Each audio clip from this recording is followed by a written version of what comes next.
Hey, JD here. Welcome to the Mead House. You know, over the past several years, we've brought you over 150 episodes of mead making education, information, and entertainment.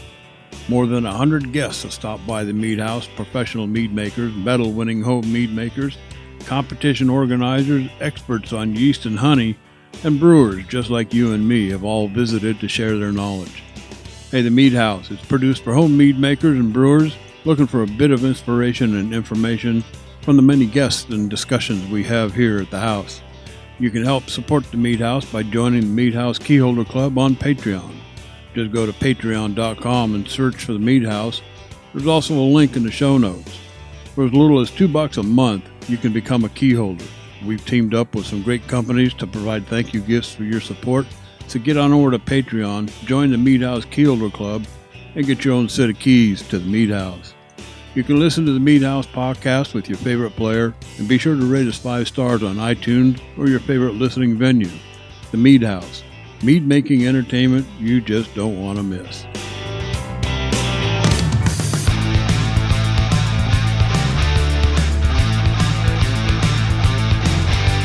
Hey, welcome to the Mead House, and thanks for listening to episode 178. I was just changing the spark plug and the chainsaw when Jeff and Ryan walked in. I'm JD Webb, and I'll probably have to steam the drapes after they leave. Hey, did you know that you can listen to the Mead House podcast on iTunes, Stitcher Radio, Spotify, iHeartRadio, YouTube, and now on Amazon Music? So, hey, tell your mistress Alexa, hey, play the Mead House podcast, sweetheart. Hey, check the front page of the website, themeadhouse.com, for more locations. Hey, in this episode, last January we were at the front edge at what turned out to be a devastating pandemic that affected just about everybody in the country, along with shutting down most of our economy. It forced mead competitions to basically slam the door shut or come up with an alternative. Many did not. But here at the Mead House, the Iron Bee came up with an alternative idea and pushed ahead. There was another organization that also held a successful event. As virtual as it was, Valkyrie's Horn, Al Boyce and Kevin Mensma are here to tell us how they pulled it off. In segment 2, here at the Mead House, like many other mead makers, we typically brew our meads for ourselves, our family, our friends. And geez, if you lived here where I live, all my frickin' neighbors, they almost line up at the door when they find out that I'm brewing. But hey, we do find a couple of trustworthy and consistent recipes, and we make a couple of alterations, and that's pretty much it. But hey, what about brewing for competitions? Does it take a different approach to come up with a winner? And we'll toss that around the table and see if we can't talk Al and Kevin into hanging out with us in segment 2. And then, of course, in segment 3, I guess we've come up with a new name, guys. What was that I saw? Social interactions? Social interaction. Social Okay, social interactions it is. This is where we try to answer questions from mead makers with no formal expertise other than what we've experienced right here in our own brew house. All that and more here at the Mead House. But hey, first, thanks to all of the Mead House key holders, and I keep pumping this thing up every show now. There's some really good stuff coming down the pike real soon. And you gotta sign up and become a key holder to find out. I'm sure we're probably weeks away. Maybe, Ryan, what do you think? Weeks away? Oh, who knows? Who knows? Okay, we'll go with weeks away. Of course, that could be 6 weeks. Hell, it could be 27 weeks, for all I know. But hey, YouTube can become a Mead House key holder and help support the show for as little as $2 a month. Wait, let me back up. I missed the whole sentence there. All the Mead House key holders who help keep the podcast free, hey, become a Mead House, a mouse holder, a Mead House key holder, and help support the show at a little as $2 a month. Hey, we got some great thank you gifts to send out to you. Get on over to patreon.com, search for the Mead House, or just simply click on the link in the show notes. What are we drinking here tonight? I'm double fisting it in typical Mead House fashion. Today is Tequila, Wednesday, okay? Usually Tequila Tuesdays, but what the hell? We are recording this show a day late, and in my one glass, I'm redoing this apple pie thing from Sap House. I'm still, I still haven't talked to Ash, and I have no clue how they get this oatmeal. This is honey. This is honey apple pie with oatmeal crust, and I'm gonna tell you something. I mean, it's got apple. It's got the oatmeal. I mean, I even taste some a little bit of raisin in there. Um, Holy cow, man! I want to know how they do that. Oh my god. Um, the apple pie. I mean, my god, this is unbelievable. Um, in my other fist, I'm drinking El Padrino Anejo. Now, this is kind of a special little bottle because I took this 750 milliliter bottle of El Padrino and I dropped one of those little oak deals. You heard me talk about it before from, what's that river, Ryan? River something Cooperage? River Drive. River Drive Cooperage.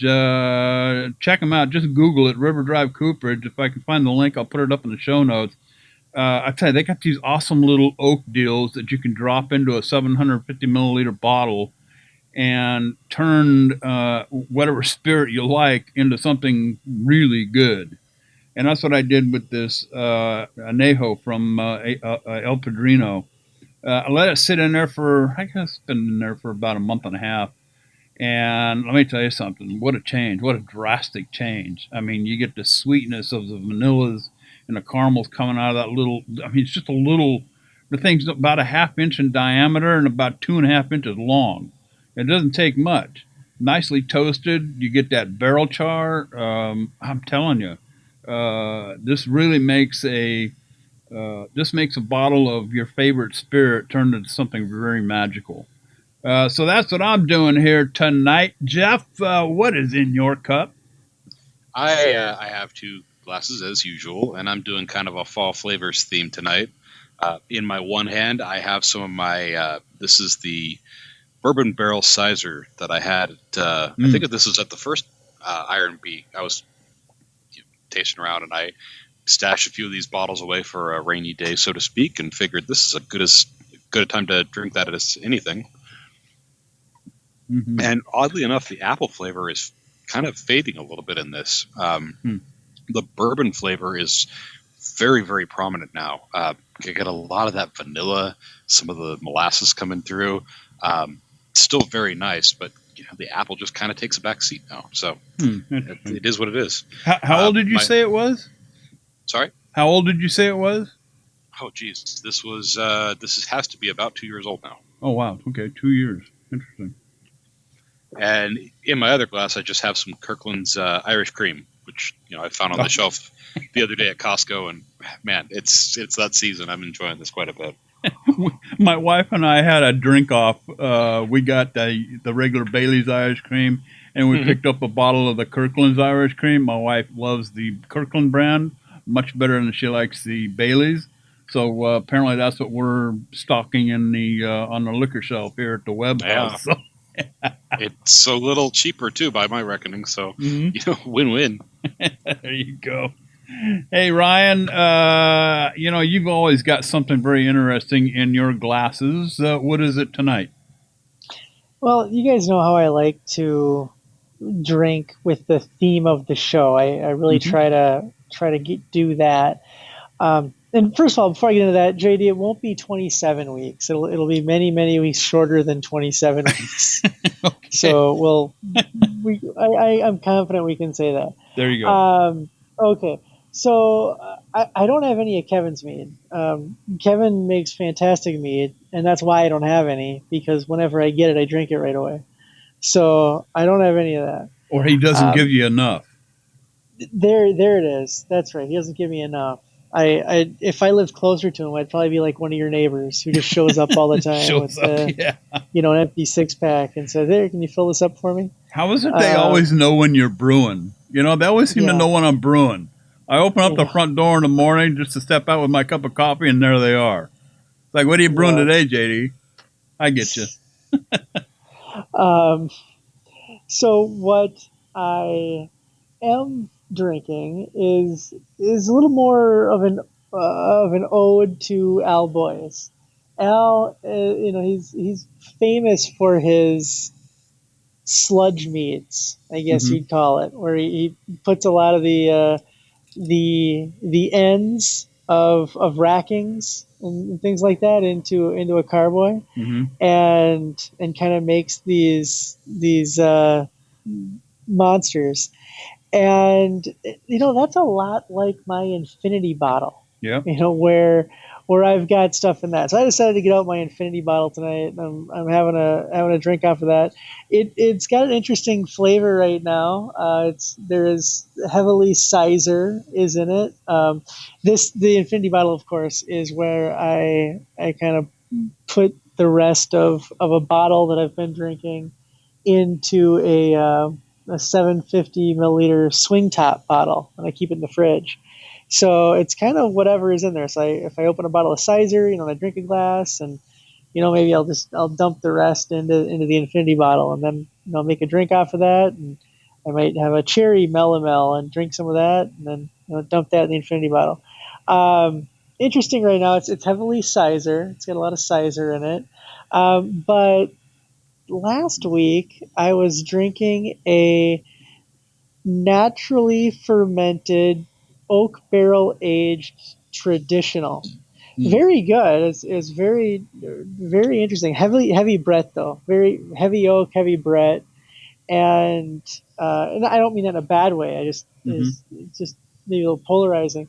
And so I put that in the infinity bottle, the end of it, and it's not as it kind of mixes with everything else. It definitely kind of melds into the apple, and it's good. I like it. It's interesting. You never know what you're going to get. You never have two of the same glass ever. So that's what I'm drinking tonight. As JD said at the top of the show, putting on a competition in a pandemic. Kevin and Al did much of the work and a lot of the heavy lifting, ensuring that one of the premier mead competitions, Valkyrie's Horn, took place in 2020. This was the first major competition to take place during COVID, and the way that they did it is being followed by other competitions. They kind of set a template to follow, and have in some ways helped other competitions by doing that pick up, as we've seen a few more competitions here have taken place or are planning to take place, and I think Kevin and Al can take some credit for that, even if they weren't directly connected with those other competitions. So welcome back to the show, Kevin and Al. And Kevin, why don't we start with you? What's in your cup tonight? I'm sorry, was that directed at me? Kevin, yes. Oh, okay. Well, in Mead House tradition, I've adapted to your setting, so I've got two things in front of me here. One of them is a blended triple berry mead with a lingonberry cider. And it's sparkling. It's got this kind of neat acidic backbite from the lingonberry, and then the triple berry fruits really come in over the top, and semi-sweet, so it's drinking really nice. And then the other thing I have here is a mead that I believe is made by Amy Olson in Michigan, and it's a Blueberry Hill Sizer made with blueberry and Honeycrisp apples. And very nice. Wildflower honey. It's pretty thick, got a lot of body. The blueberries really come through nicely. It's actually one of the better blueberry meads I've ever had. So I think blueberry is a tough fruit, so the fact that this comes through so nicely is really rewarding. Let me ask you about blueberries there for just a minute, Kevin. When I buy blueberries, I'm in Southern California. Where in the hell are you going to find blueberries other than the frozen food section in the store? And so that's where I get them. But when I get them home, these blueberries they're like almost golf ball size. I mean, they're freaking huge. And I grew up in Colorado. I didn't grow up in Colorado. I spent a lot of time in Colorado. I spent a lot of time up in Oregon years and years and years ago on my grandfather's ranch. I'm used to little tiny little blueberries that just pop with tons of flavor. Um, what can you get those blueberries still? I mean, are those still available to make? These blueberry meads, or how do you source They your blueberries? are. I mean, obviously you can forage if you want to spend time in the woods, and if you're capable. Um, you can probably buy them from somebody local, but I know that Northwest Foods out of Oregon does sell wild blueberries, packaged. They are expensive, but they're certainly available. Uh, I think, as you mentioned, those commercially farmed blueberries, they're pretty blah. There's not much to Yeah, them. I mean, if you're gonna try to do anything good with those, you're gonna have to add about 20 pounds per gallon right. to get anything from them. And then what are you left with but sludge? Yeah. So, yeah, commercial blueberries are pretty disappointing all the way around, except for their appearance. Good Kind enough. of like a red delicious apple. There you go. It looks pretty, it's red, it's got a nice shape, and that's about all you can say. There you go. All right, good enough. Hey, I didn't mean to interrupt there, Ryan. Oh, no, that's quite all right. I think Al's next. Yeah, what's next, JD? I'll tell you, I don't know if I've done it with blueberries. I know I've done it with strawberries, but you can do freeze dried blueberries or freeze dried fruit. Oh, there you I've go. done some pretty good meads with those. I don't know, maybe give that one a shot. Uh, Al, welcome back to the show, and what's in your goblet tonight? Thanks, Ryan. I wasn't aware of the double fisting rule, so I had to go out and get something. Run to the refrigerator and run back. It's election night, as everybody knows, so I have been doing rum and coke since about 4 p.m. But I did run downstairs and grab a bottle of my black currant mead. Pretty fond of black currant. This one was done with a puree that actually we got through the Iron Bee last year, and Kevin and I each got a one of those puree packages, and we split our puree. So this was about 20 pounds of black currant puree, and the first puree we did was mango. Kevin's turned out really good. Mine not so much. I kind of got pissed off with how much I was losing due to the puree, and then I got a 75 micron filter bag, and this black currant. After that, this black currant puree turned out to be one of the best black currants I've ever made. Hmm. Excellent. Well, guys, I'd love to hear you talk a little bit. There were quite a few challenges this year in putting on Valkyrie's horn, and you did it. Tell me a little bit, Kevin. Why don't you start about how you thought about approaching this year, and what how you were able to start putting the wheels in motion to have a successful competition. Sure. Well, I think probably one of the first and most important things that we did was we got the team together. We have a pretty diverse team, and they all bring different things to the table.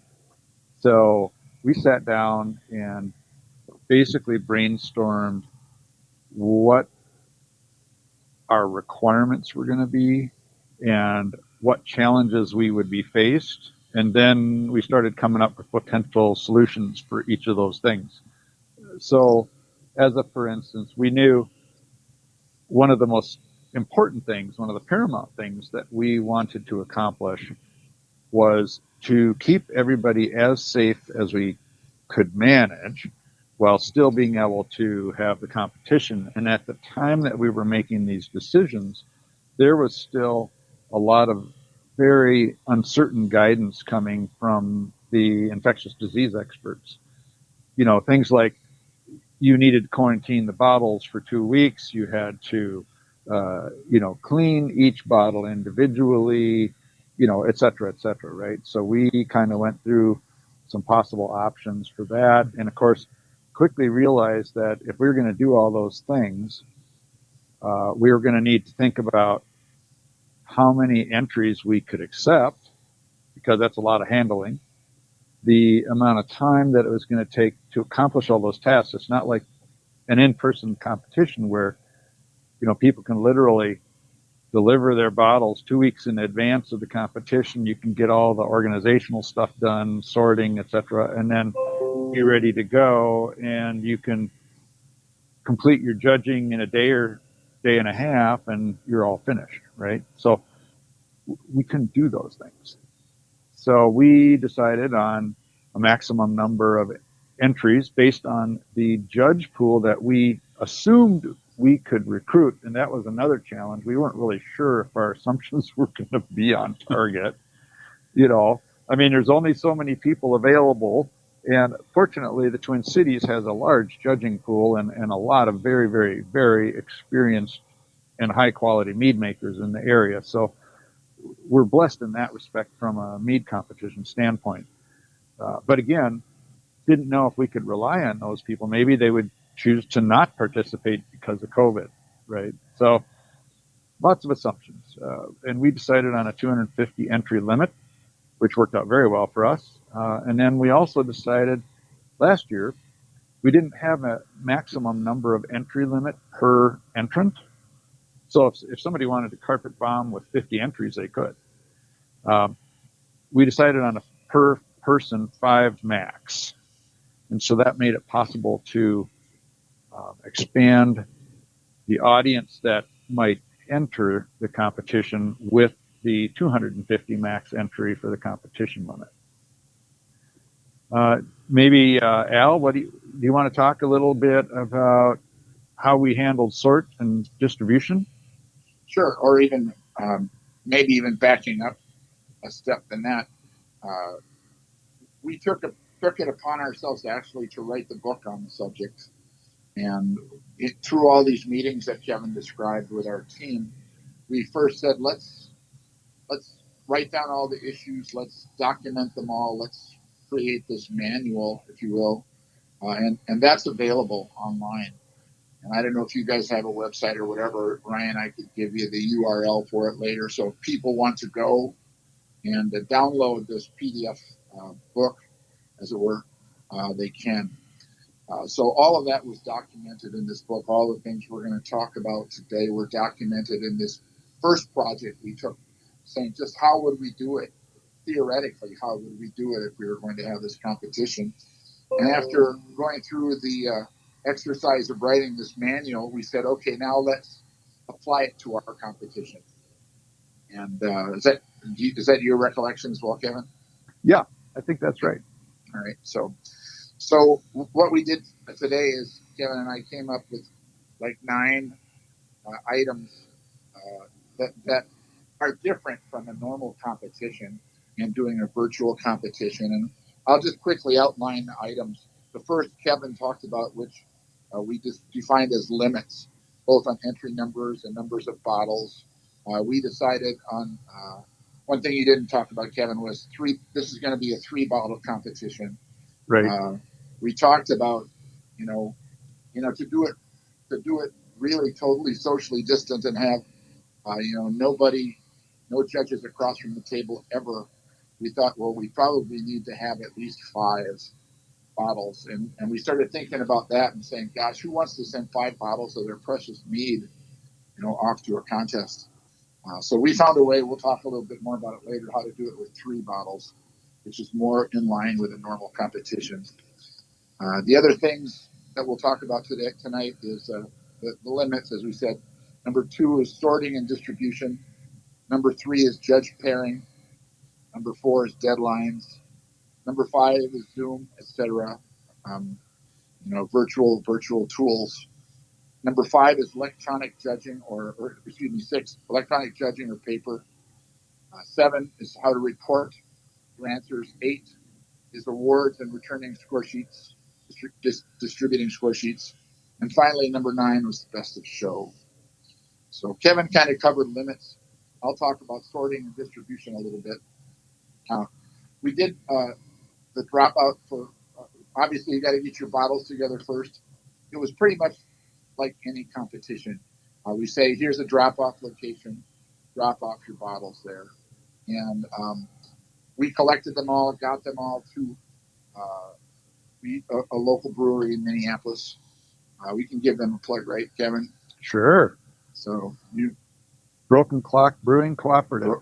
Yeah, they helped us out quite a bit. So we They did, and they were kind enough to actually store all of this in their walk-in cooler. So these things sat there for a couple of weeks, nice and cold and well handled. Nice.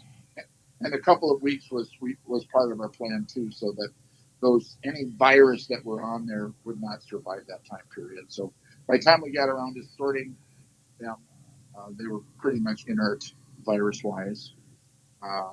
We actually then sorted all.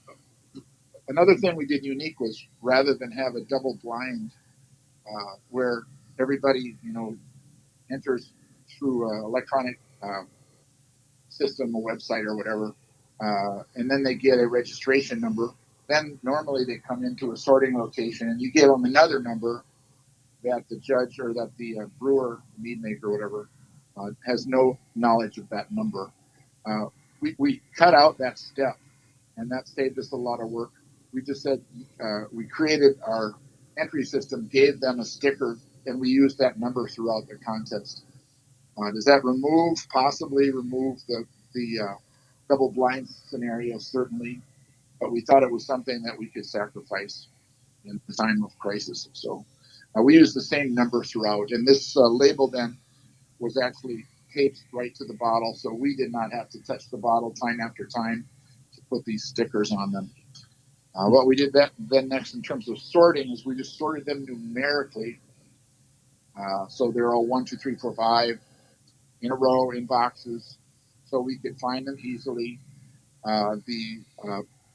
They were sorted 2 bottles at a time because we were going to use 2 bottles in the judging, 1 to each remote judge. And the 3rd bottle then went in, again numerically, but went into a separate set of boxes to put aside later for choosing our best of show. What we did next, Kevin gets a lot of credit for this one, and he can tell you all the hassle that went with this, but we took our entries, we put them into categories. Then we took those categories and assigned them to judging pairs. And we had some out-of-town judges, but the judges did not matter if they were local or not because it was all going to be remote. So we had some people who came down from Fargo and carted them all the way back up to Fargo to judge there. But they might be judging where the Twin Cities judge. It didn't really matter because it was going to be virtual. And then those pairs were assigned to categories. We tried to make the categories so each category could be done in no more than 2 flights. And then those 2 flights would be assigned to the same set of judges. That allowed them to do just flight A, flight B, and then they already had the bottles between them to do the mini best of show. Does that make sense?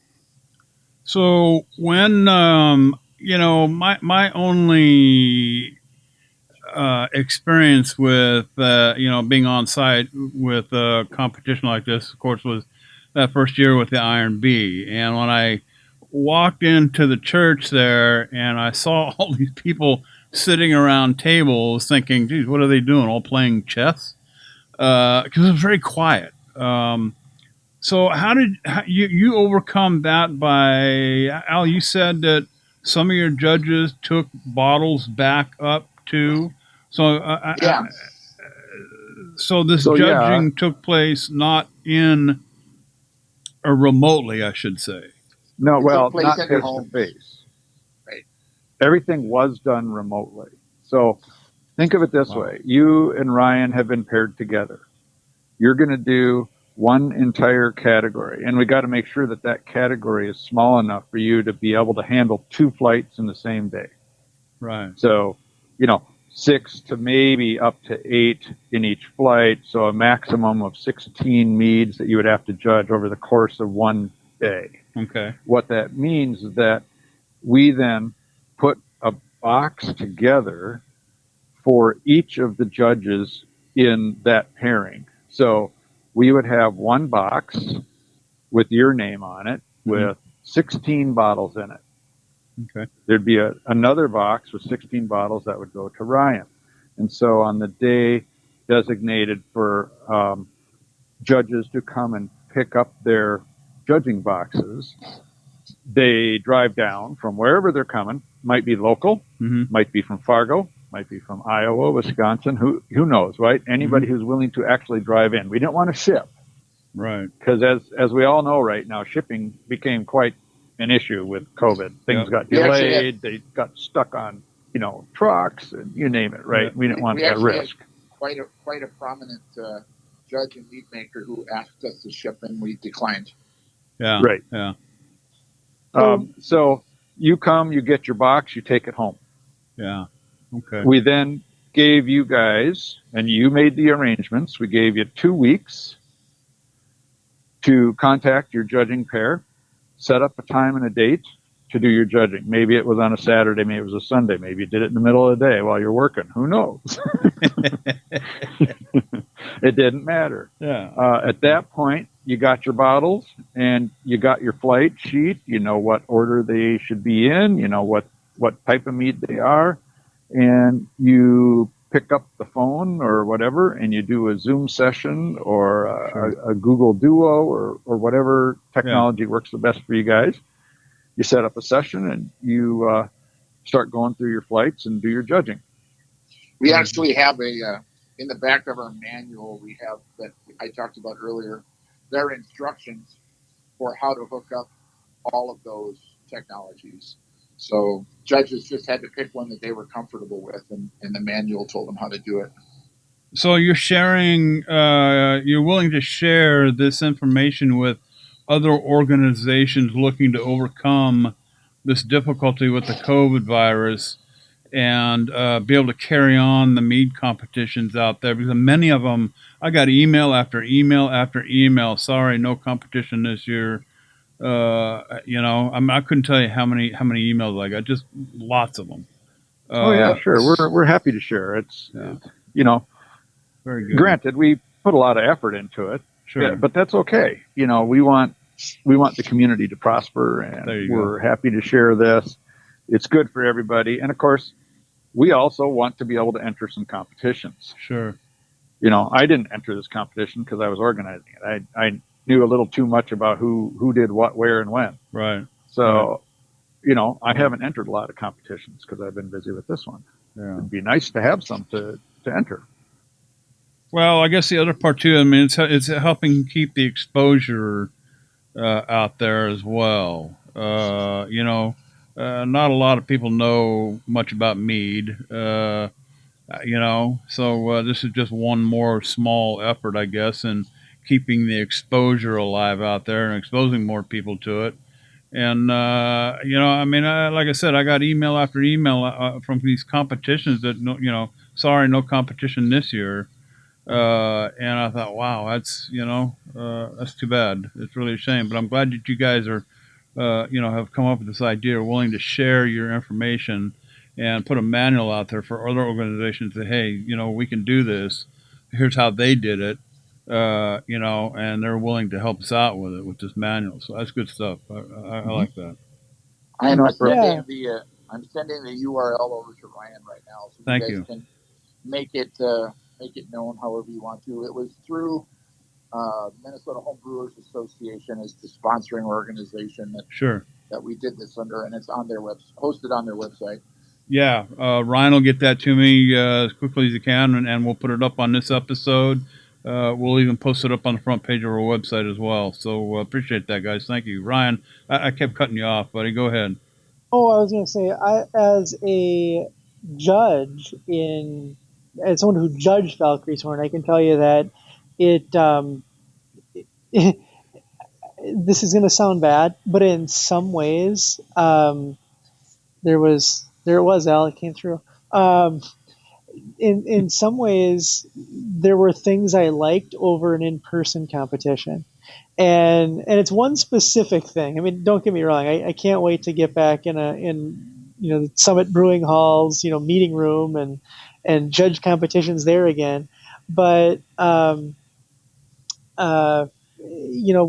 one thing I liked, it worked out very smooth. I actually had concierge service, we'll call it, because Matt Whitey, who just lives down the street from me, dropped off my case of mead, so I didn't have to go pick it up myself, and was paired up with a judge who lives across town, and we decided on a day and a time, and zoomed each other, so we're looking at each other, and we've got our bottles, and we start going through it.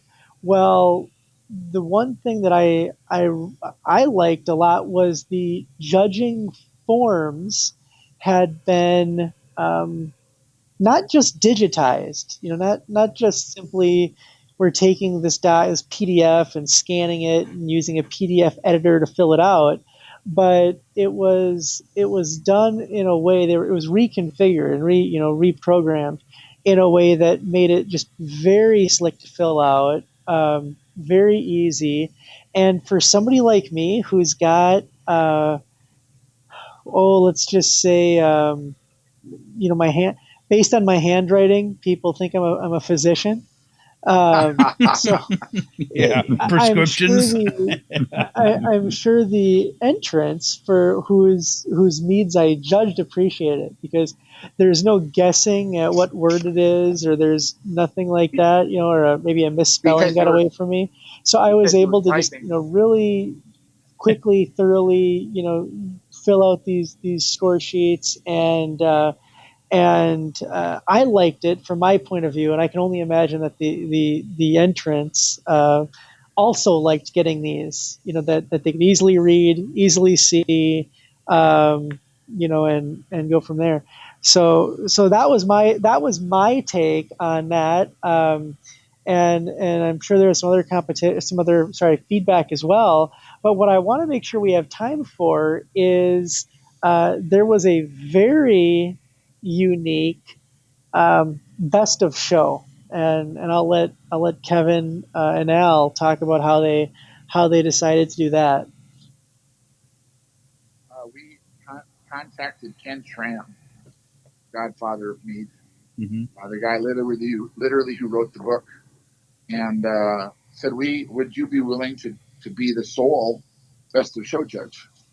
And he graciously agreed, and provided us with a bunch of swag to give out to the winners, provided some great video, which we used at our award ceremony. And Kevin and his wife actually packed up all of the best of show candidates and drove them to Ferndale, Michigan, and dropped them off. So they didn't get shipped. They got wow. babied and hand carried all the way to Ferndale. And Ken did us the honor of not only judging the best of show, but he recorded his thoughts on the last five standing. And the people whose meads, even the four who didn't get the best of show said that was the best thing they ever received, in any contest is criticism and comments from Ken Schramm. Mm. Wow. And if I don't know if you had a chance, if you do get a chance, we still have that awards video out on YouTube. If you look for the Valkyrie's Horn Mead Competition channel, there's that one video out there, and you can, move to the spot where you want to see it. Just watching and listening to Ken going through his analytical process on these meads is hugely educational and really valuable. And of course, the people who were the direct recipients of that certainly reached out and contacted us and said, wow, that was really, really something. And thanks so much for doing that. And of course, we owe a huge debt of gratitude to Ken. He went well above and beyond for us. He also did a recording for us of Q&A. So we collected questions for a few weeks before Kevin was going to see Ken. And one of the questions asked was, Ken, can you give us your 10 commandments of mead making? And he actually gave us 12 commandments. But that's on that Best of Show, or that's on that award ceremony video too. And, if nothing else, that's worth the watch right there. Amazing. Just amazing. The guy is very giving of his time. I know that. He is, and he just does some amazing things, really. Yeah. Gosh. You guys, you probably heard the opening. We've got another segment coming up after this where it's kind of directly related. We're going to be talking about, meads we brew at home versus meads that, maybe we should be brewing for competitions. Can you two hang out with us for that second segment and Sure. join us in that conversation? Excellent. Very good. Might have to get another mead, but okay. No problem. As long as you're sitting down, Al. Rum and Coke. I mean, come on. I am that. Yeah. Since 4. Yeah, since 4. Don't try this at home. I'm a professional. Yeah. I know. People listen to this show and they think we're all alcoholics because we keep talking about double fisting it. We each come to the table with 2 drinks in our hands. It's like, What? Is that all you do is drink? What exactly is your point? Yeah. Oh my God. Anyway, Ryan, continue on, dude. I'm gonna dip into my tequila jug here for a minute. Yeah, so let's get into that. I'm just gonna read right from our show notes here. Designing meads for competition. The 3 of us, Jeff, JD, and I, are mostly focused on making meads for ourselves and our family and our friends. In other words, to our own tastes. With that said, competitions are fun. We actively encourage people to participate in many of them. A lot of people have told us that the Iron Bee has been many of the people's first time at a competition. Excuse me. So beyond just trying to get feedback on your own meads, how do you approach planning meads specifically for competition? I'm running through a litany of questions here that Jeff put together.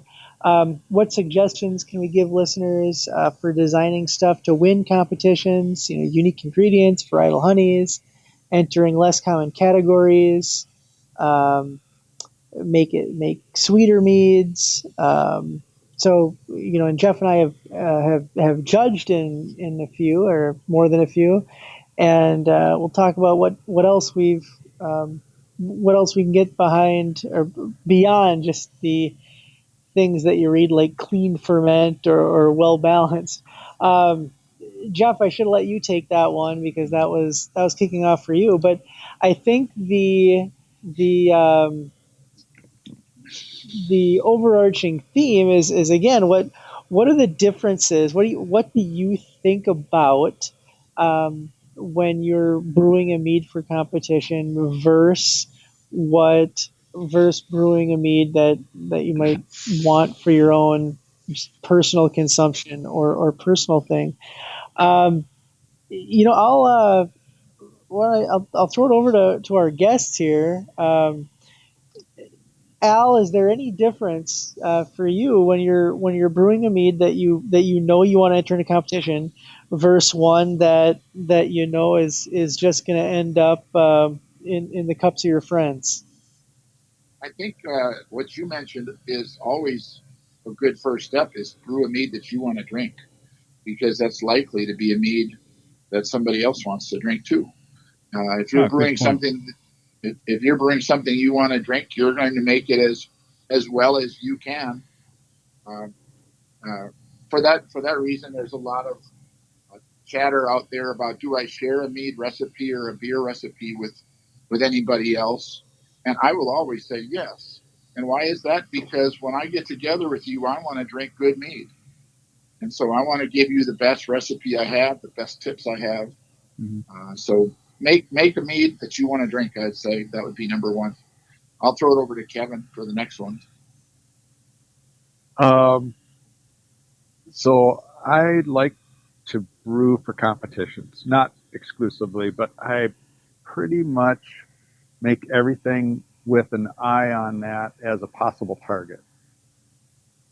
That's not to say um, I'm brewing things I don't want to drink or don't like. That would be ridiculous. Mm-hmm. I've had some nasty meads, some of them sometimes from process, but sometimes just from bad ideas, right? Mm-hmm. I'm probably not going to make a mead based on a bad idea, at least one that seems like a bad idea to me. Somebody can prove me wrong.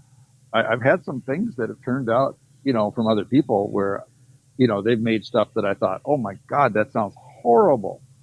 But it was really good. And I'll offer one example. In our local group here, Matt Whitey, he's uber creative and does a lot of weird stuff with his meads. And he made a red beet mead. And I like beets. I'm not offended by them. A lot of people are, but I like them. And yet that sounded like a really terrible idea to me. And it's probably not one that I would have made on my own. But then I had his beet mead and holy crap, that thing was really good. So I'm convinced, yeah, you can do that. And just as an example, Matt Whitey, when we were over watching the Valkyrie's Horn award ceremony, he had a whole bunch of big green tomatoes sitting up on the railing of his deck, and he announced to the group that he was going to make a green tomato mead. A green tomato? Oh, my God. And that sounded horrible to me. But since then, I've had some conversations with some people, and they're like, no, it's actually really good. So guess what I have in the fermenter right now? There you go. My grandmother used to make tomato preserves. And I sat here and thought,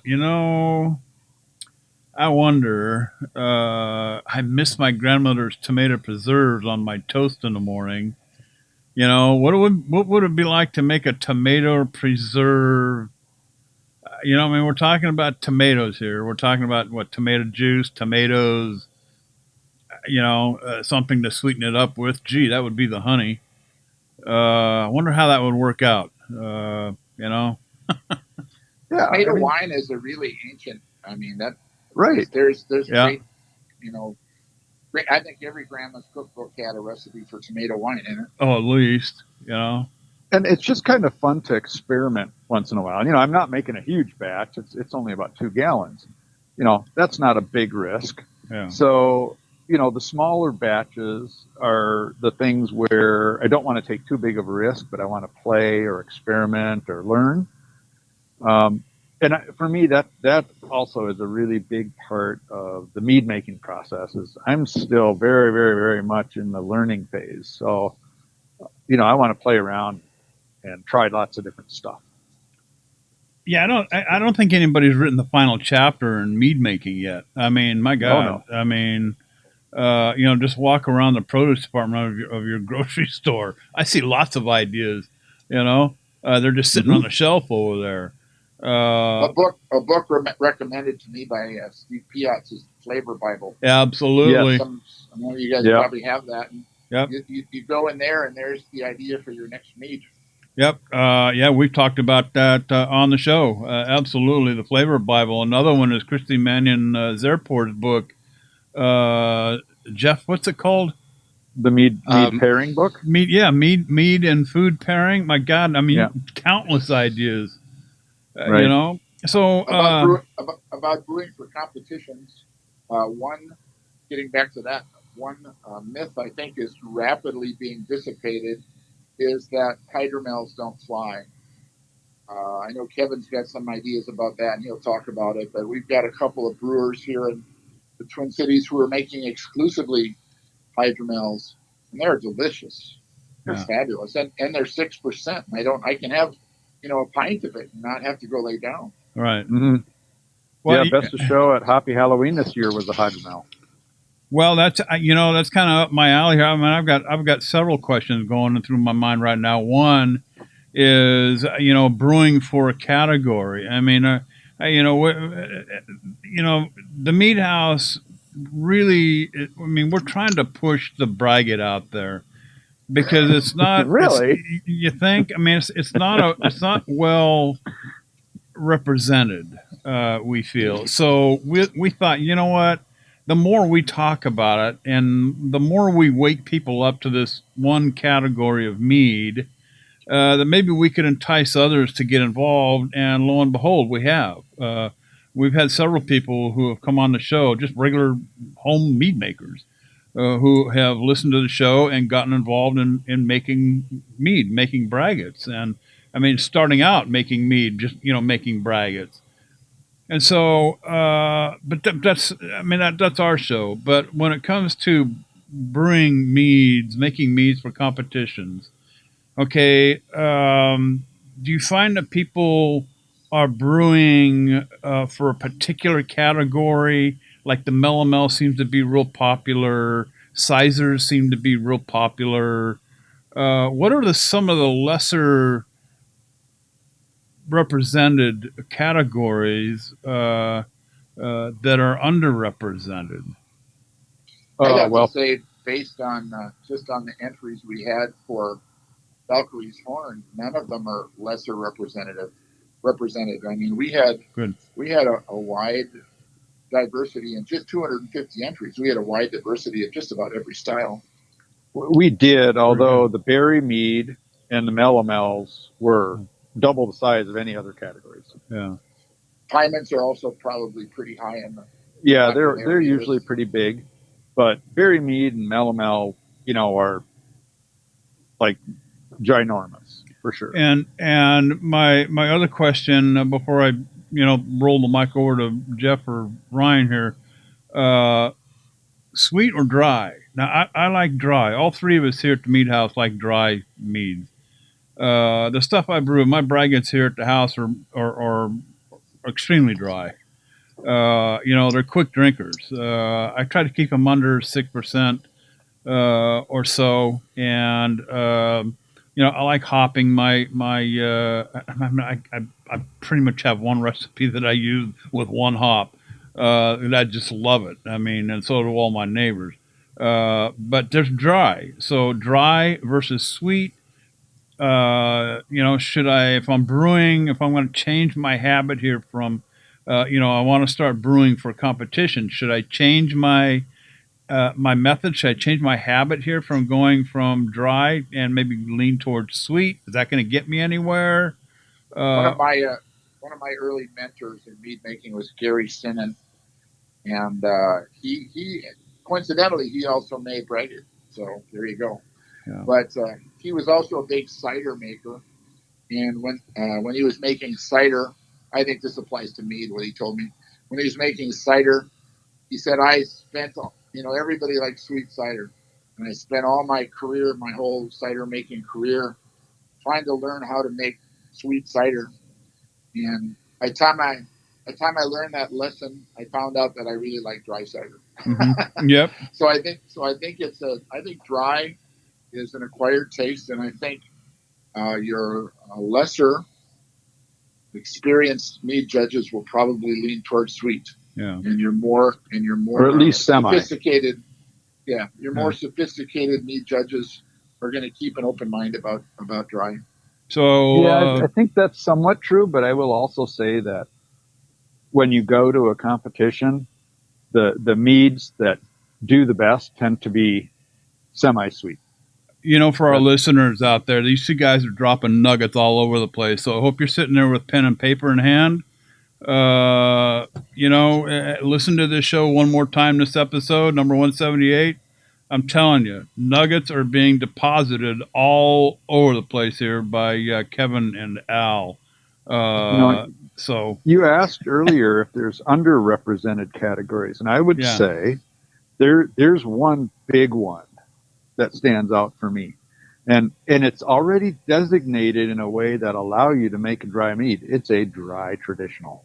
It's got its own category. Now, if it's a small competition, chances are it's going to get smushed together with the semi-sweet and the sweet traditionals and get lost. Yeah. And sweet traditionals also tend to be fairly small. Yeah. in most competitions. Hmm. But if you like to make dry mead and you like to make traditionals, dry traditionals are a great place to drop an entry or two in a competition, because the pool against which you're being judged is generally very small. There you So go. your chances of doing well are probably going to improve, at least I'd from say a if you're medal if you're standpoint. if you're in one of the bigger competitions, I'd agree with you, Mazer, you Right. know, one at Valhalla or something like that. But and like you said, Kevin, in your average meat competition, they're going to get lumped in with the sweets. Right. And So- it's going to take a more sophisticated judge to pick a dry meat over a sweet meat. I feel. Exactly. So that's one of those things that if you're making something or planning to enter, those are things that you want to consider in terms of your opportunity to acquire a medal. Gotcha. Yeah, Jeff. so I Oh, go ahead. yeah, so I completely agree with what Kevin and Al are saying. I think you've got to start out. Here's what how I approach it. I start out with what I like to make, because if it's something you like to make, you've probably gotten fairly good at it. You know, if you made that style over and over again, say like a dry cherry and malab that you know and might end up medaling at Mazer, just for example. But anyway, you start out by making something you like, and then think about that. So for me, making a lot of dry meads, I'm not. I don't know if it would be foreign for me to now try to craft an amazing sweet mead, because I don't do that. So if I were to try to create something that I don't already enjoy, or based on something I enjoy, you're adding a level of complexity there that's and might end up handicapping you. So then what I do is I kind of go online to the competition's website, and if they can see the past results and things like that, and I like to dig around a little bit. Just like Kevin and Al were saying, if you want to make sure the competition is big enough, because you want to make sure that I've had competitions before where there were a lot of semi-sweet traditionals, and so they were their own category, but then there were only a few dry and a few sweet. Mhm. So sweets and dries got lumped into each other, Mhm. and I don't. I mean, that's tough. I don't really. I understand why the judges have to do it, or the organizers do it. I'm not in any way, knocking them. I'm just saying that puts the mead maker at a disadvantage. If you enter the dry and all of a sudden you're in a flight with those sweets as well, and depending on how they order them. Same thing, we like braggots, and the reason we did this braggot category at the IRNB this year is to make sure that people could enter a braggot a competition where their braggots be judged against other braggots. Smaller competitions often lump historicals, in there. So you've got Polish meads or Tej and braggots, all together. And I mean, you don't want your braggot or your Tej being judged, in the same flight as a Polish mead, or something like that. It's not going to be really fair to anybody in that way. Mhm. So you kind of look at those types of things and know, okay, if I'm entering a sweet cherry mead or a dry cherry mead, is it actually going to be judged against dry fruit meads, dry stone fruit meads or fruit meads, whatever it might be, or is it going to be just lumped in as a melomel and be in that? And if it is, you got to think about that. Is that just like Al was saying, in a lot of competitions, the less experienced mead maker or mead judges, and they're gonna a lot of times they default to sweet. I mean, sweet meads can cover a few more faults than dry meads can. And so I think about a lot of these things because my specialty isn't semi-sweet trad.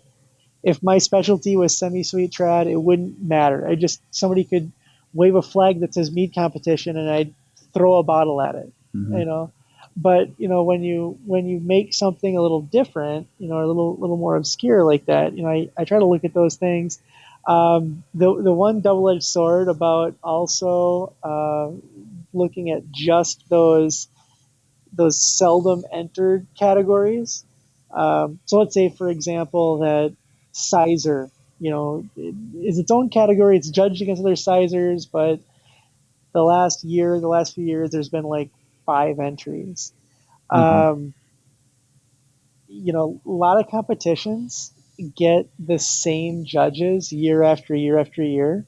And if it's like a beer competition that also has mead categories, or maybe a smaller mead competition, and it's in an area that maybe struggles to get good mead judges, you can also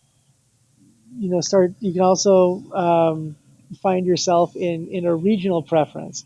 There's a competition that I won't name here, because they do a very good job, but they suffer from regional preference, and you can have a mead score well, in just diagonally and up and down across the country, can do really well specific types of meads, but then at this one competition, it's kind of funny that time and time again,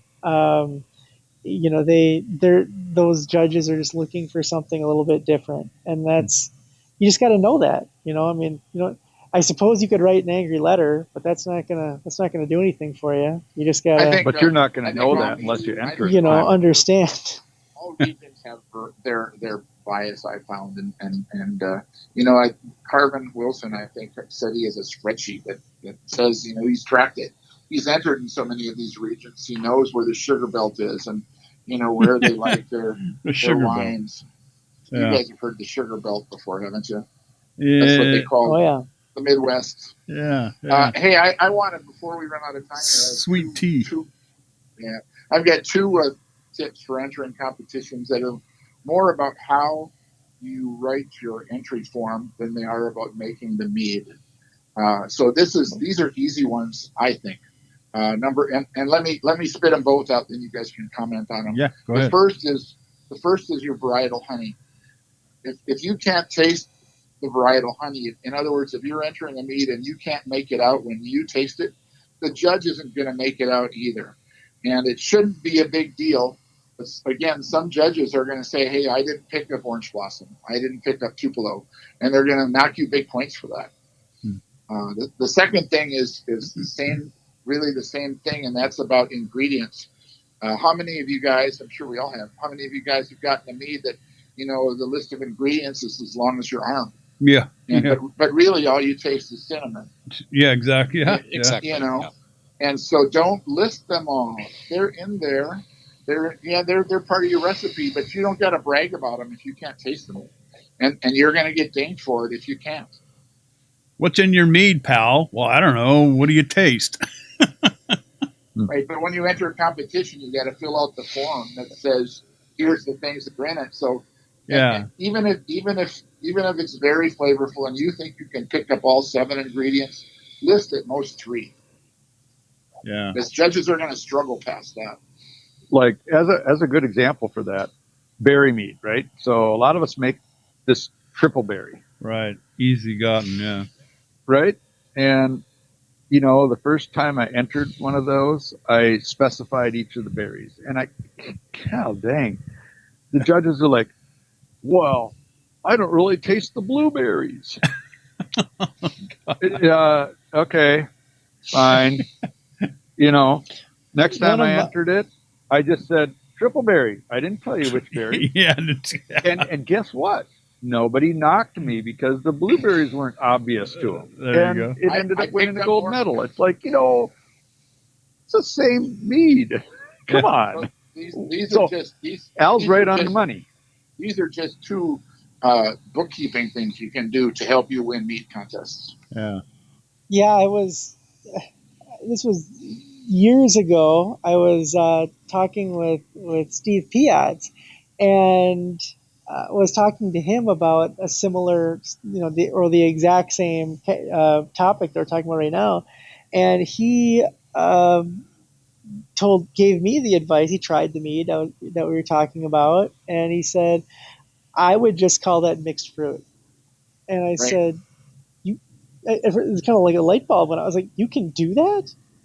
And he goes, "Yeah." And I'm thinking, well, if Steve Piatz, one of the big time international judges here, is saying I can just write mixed fruit, um, then I'm going to do that. And so I ended up doing it, and lo and behold, the mead didn't change. I think I entered it in a few competitions, and one of them was like what Al's talking about, where I was listing out, 5 different fruits, and then in this subsequent competitions, I just said mixed fruit.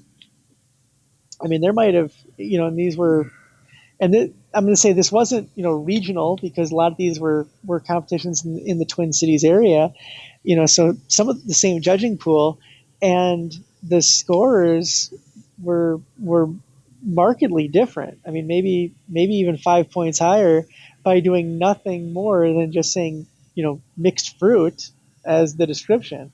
It's all So about setting expectations and perception. yes, My quick story on that is I make a mead with Sangiovese and black pepper and telecherry, Indian telecherry, high quality black pepper. The Sangiovese already has kind of a black peppery note. Yeah. And so I thought, light, just kind of emphasize that note. And I gave it to a few people, and they said, "That's pretty good. It's too much black pepper, too little black pepper, whatever." Susan Rude, the mead maker from Prairie Fargo, Rose Meadery in Fargo, Mm-hmm. she had it, and she said, "Al, I just wouldn't tell them. I said, just add your black pepper and just enter it as a Sangiovese." Yeah. And I said, "Really? Really?" And she said, "Yeah, I do that." So the very next contest I entered was back when AHA used to have club-only mead competitions nationally, and I won first place. There you And go. the judges were saying it's got some quality. I can't quite put my finger on it. It says, je ne sais quoi thing. And I went, "Well, there's your black pepper, but I'm not telling you." Hey, Jeff, you've been awful quiet over there, buddy. Final few comments or before we wrap this segment. Sure. So let's talk ingredients real quick, guys, and I'll just kind of get your opinion on this. Let's say I'm going to put together a cherry mead. Is it worth the time and the effort and the expense to go find freshly harvested from the farm cherries, or get a really expensive varietal honey like a meadow foam to sweeten that with, or is it use the best stuff I can get at the lower price point? What are you guys' thoughts on going all out as far as ingredients goes? Yeah, here? good question. Ingredient. How much do you spend on ingredients? Yeah. Let me talk about honey first, and I'll just refer back to my earlier comments. If you can't taste it, don't do it. Meadow foam, don't get me started on meadow foam, but it's a very, very distinctive honey. And unless you have a reason that you're doing meadow foam, don't use that one. Mm-hmm. I would suggest that if really high quality ingredients make a truly positive difference in the outcome for your mead, then they're worth using. Mm-hmm. If your process control is not good enough to benefit from those ingredients, don't bother. Mm-hmm. So my practice at this point has been to use very prosaic ingredients, and I know there's people out there who would just cringe because they're like, "Oh, you have to use the highest quality ingredients." I've won a lot of medals, best shows, awards, all that crap, right? Kevin, you use quality ingredients. I use quality. Maybe not the most expensive. I mean, there's a Right. difference between quality and the most expensive. So just a little secret is, probably in the mead, in my mead experience, 80% of the medals that I've won have used generic Costco wildflower or clover honey. Mm-hmm. So it's good quality, Mm-hmm. but it's not best quality, And the varietal character in that honey is not distinctive at all. I mean, it's been blended out. It's very generic. And part of the reason for that for me, and this kind of goes to what Jeff was asking about, is, since I'm still a pretty new mead maker, I've only been doing this about 3 years. I wanted to ensure that I had really, really good control of my process before I start spending $12 a pound on honey and $18 a pound on wild forage blueberries from, Oregon's Northwoods coast, right? Right.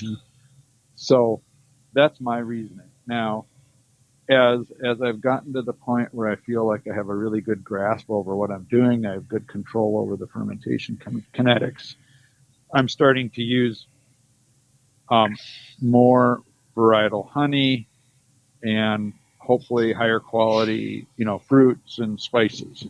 So with any luck, that means that my meads will, kick it up another notch. Now, of course, that could backfire too, because I might try something and it'd be just a horrible combo. But that's the price you pay. Getting back to the ingredients and the honey you choose, if your fruit and whatever you're going to add or to your mead is so potent and so flavorful that it's going to obscure the honey, then I go with what Kevin says: is use your Costco honey, use your wildflower, use your quality clover honey. But no sense using Tupelo if you're going to put it into a Sangiovese, for example, or a black currant, for instance. Right. Yeah.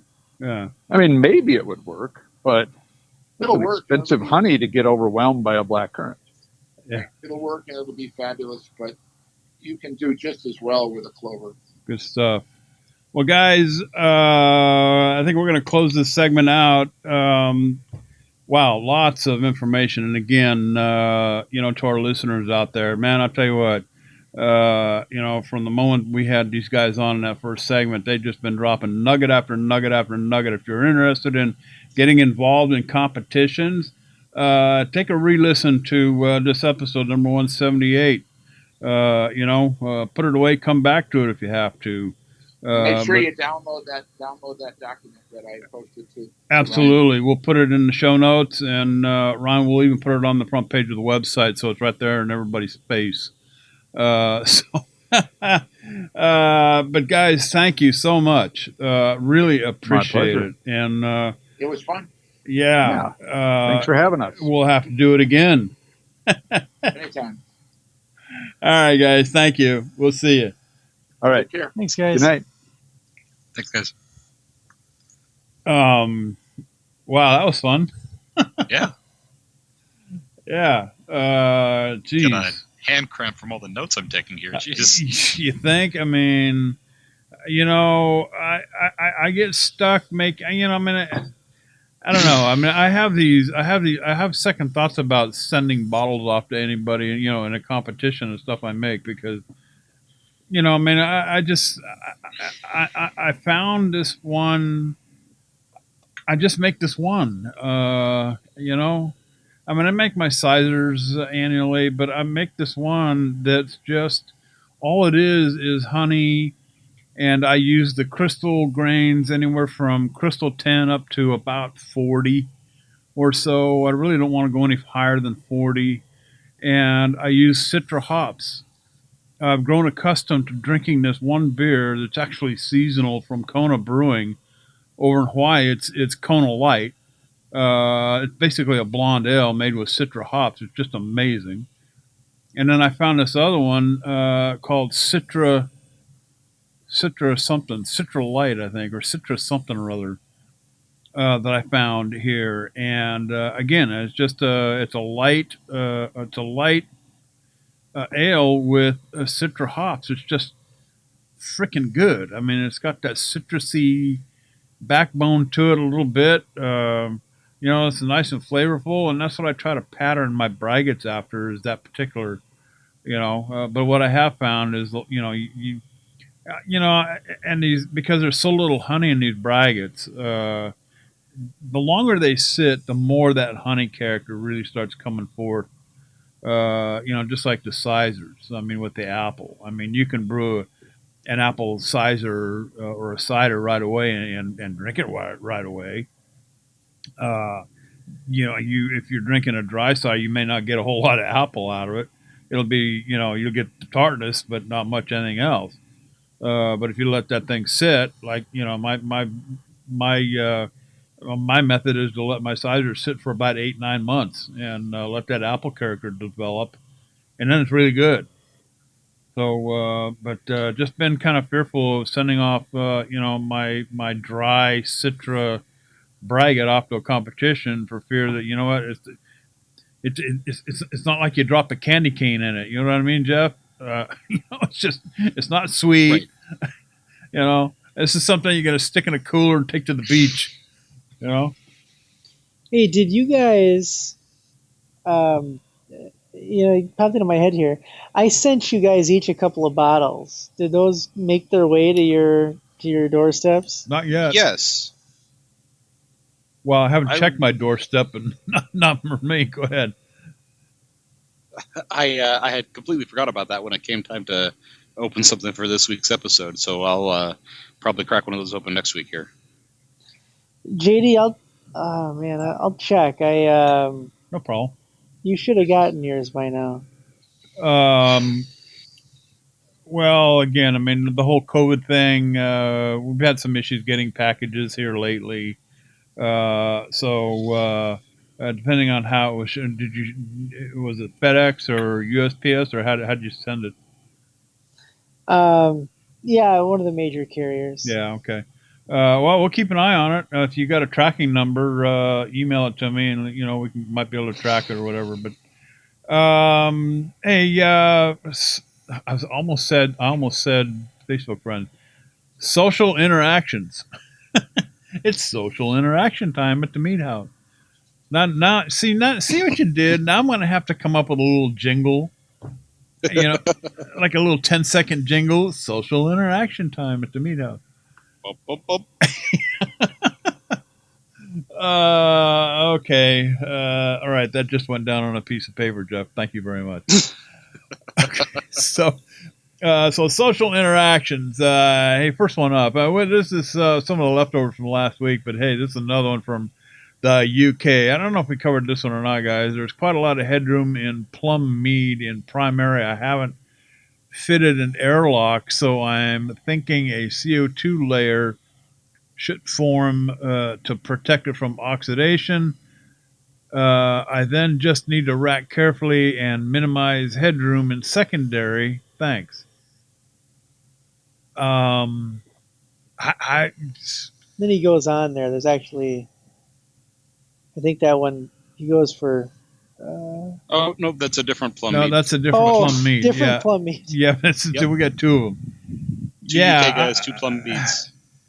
I don't know why he's not using an airlock. I'd like to know what he's using for some kind of an airlock. A balloon, perhaps. Yeah, I mean, you could do an open ferment in primary. You could fit some cheesecloth over it just to keep little. Yeah, it never fails that the CO2 will attract all kinds of little bugums and fruit flies, little gnats and things like that are just ridiculously attracted to the CO2. You got to do something to keep those guys out of there. Otherwise, you're risking that bacterial spoilage and a little extra protein in your mead. I wouldn't just open ferment. If nothing else, like take an old T-shirt, stretch that over there, and put a rubber band on it, or something to block the way. Yeah, if you're fermenting in primary and you've got a decent ferment going on, you're going to get a blanket of CO2 that will stop oxidization. You're not going to stop bugs and crud and the random dust molecules and stuff that will fall into a fermenter. So you got to do something to keep stuff out, some kind of a barrier above and beyond that. Yeah. That said, secondary is a lot less forgiving in terms of having headspace and oxidization and things like that. So would definitely be careful. Make sure that you're topping that up or using marbles or whatever it takes to have as little headroom as possible in secondary. In primary, you can get away with some headspace. There you go. Enough said, Ryan. Enough said. On to the next plum mead. Another one from the UK. Hi, guys. I'm about to make some plum mead. My usual strategy is 900 grams jar of raw honey, stir into spring water, add to demijohn, and then top up with spring water. Add Young's all-purpose yeast. Uh, add and I guess and leave. This time I have some plums from a friend's garden. They've been in the freezer. That's good. Good plan there. My plan is to pummel them a bit in a bag, then add to a plastic fermentation bucket. Add the honey and water mix, yeast on top. So good plans there. Should I try and sterilize the plums somehow? I don't really want to heat them. Are there any other options, or should I just not worry? Maybe if I started the yeast off to get it going, and and increase its chances. I see. Increase its chances of fighting off any kind of wild yeast. I've never used yeast nutrient. Thanks. He's got a good plan starting out. I mean, freezing the plums, good plan there. Pummel them, mashing them up, in a bag, in a fermenting bucket or whatever. Good idea there. And then add the honey and water mix. I've done all these things, and I've never had to worry about sterilizing the plums, Jeff. Yeah, the freezing process is going to get rid of most of the microflora. It's not going to completely sanitize it or sterilize it or what have you, but it's going to put a stop to a lot of it. If you've got a pretty good yeast colony at your start, odds are that yeast colony is going to outcompete anything else that's going to hang out on the plums. If you really want to play it safe, the good approach to this is to mix up your must with the plums and all that, and pop in Camden tablets, it's the same as potassium metabisulfite, but it's in an easy to use, easy to measure form. And I think the dosage on this, if I remember right, is about a half of a tablet per gallon. So you just kind of crush those up with a spoon. They crumble real easy. Mix it up and let it sit with an airlock on it for about 36 hours. That metabisulfite is going to decompose, so to speak, into a gas, and it's going to severely limit the ability for any wild yeast to be able to divide or build up a colony or anything like that. Once that 36 or so hours has passed, it's mostly going to be gone, and you can add your cultured yeast colony without any issues or worried that it's going to be severely affected there. Yeah. Ryan, anything to add there? We get questions quite frequently about, should I sterilize my fruit? How do I sterilize my oak stick? Mm-hmm. How do I do this? Well, I'd say go visit a winery. Go take a nice day trip and find a winery near you and go check it out. I mean, there's wineries across the country now. I mean, anywhere mm-hmm. from Central California to even to Long Island. They got wineries, so you find them pretty much anywhere. Might be tough to go to one right now, depending where you are. But so just watch a video, find a video of the winemaking process.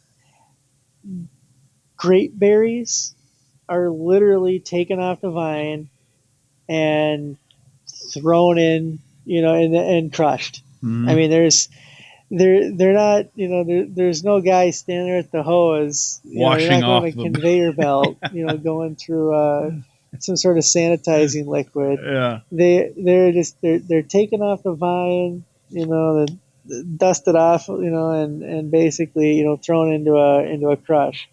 So, don't worry about that. Absolutely, number one. And then, like even with the oak, I mean, you look at these barrels. I mean, the barrels they might, depending on how new or used Mm-hmm. Yeah, some metabisulfite or something like that, just because they don't want the Brett to get out of hand on them.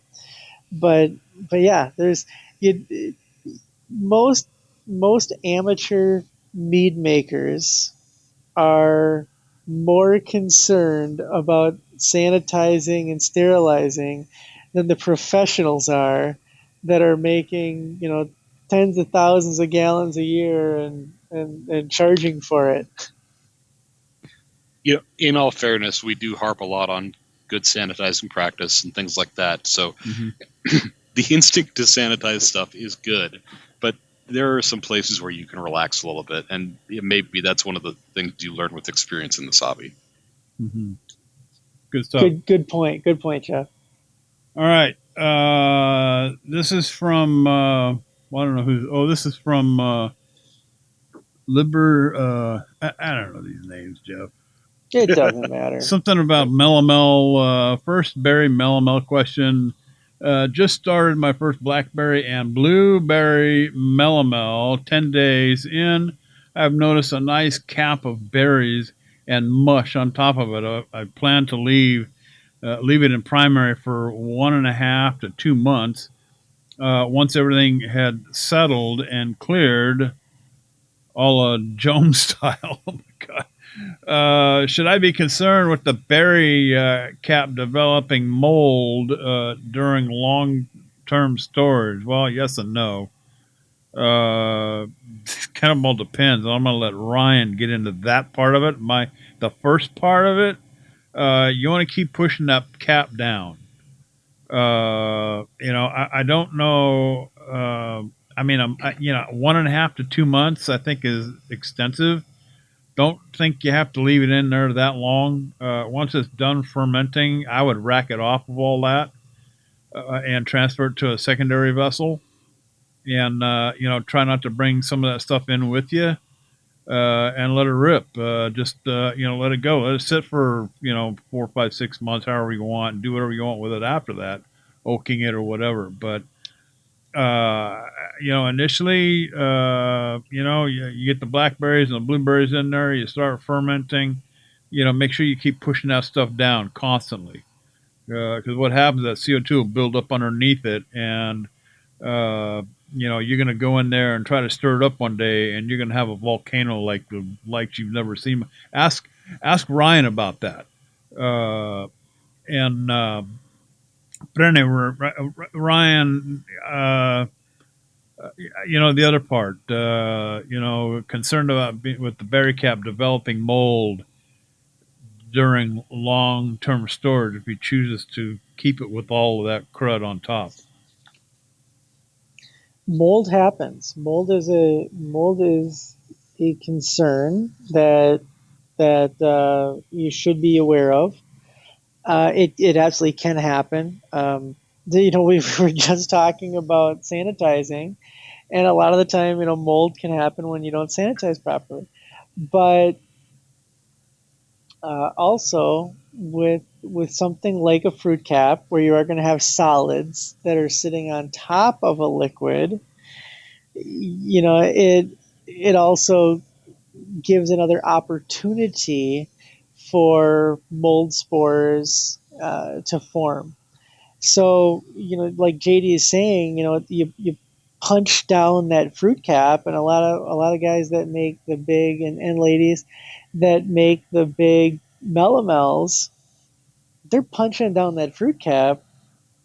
I mean, 3-4 times a day. Yeah. During the first week maybe, and then after the first week,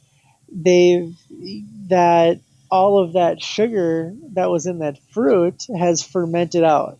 All of it's gotten the tannin out of the berry, out of the seeds and the skin, and all you're left with is kind of this empty nothing of mush. There's no sugar in it. There's no flavor in it.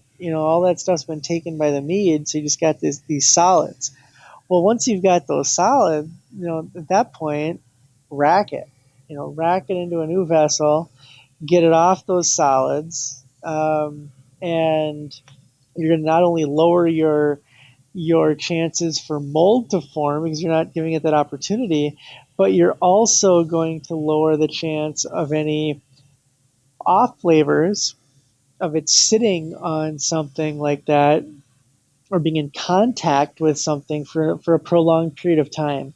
The same way that you want to be careful about how long your meat sits on a yeast cake, or how long you dry hop, or how long you're keeping it on organic matter. Jeff, what else? 100% behind you there. You've kind of said every important thing. Another reason I will say that it's a good idea to rack it a little sooner than a month and a half to 2 months. We're talking specifically about blackberries and blueberries here. That's a lot of time to get a lot of tannin that you probably don't want in your mead. Mm-hmm. Once the sugar is gone, you've probably had all the contact time you need to get all the tannin you want. Beyond that, you're going to have a heck of a pucker that you'll have to back sweeten or do something crazy with. It's at that point, your balance is thrown, and it's just gonna take some effort to get back to it. So, yeah, exactly what Ryan said. After the primary is done, just rack it off that stuff and forget it. Yeah, and those little tiny seeds. I mean, this is typical with raspberries, blackberries. Those little tiny seeds that you see in the fruit. That's where a lot of that tannin comes from.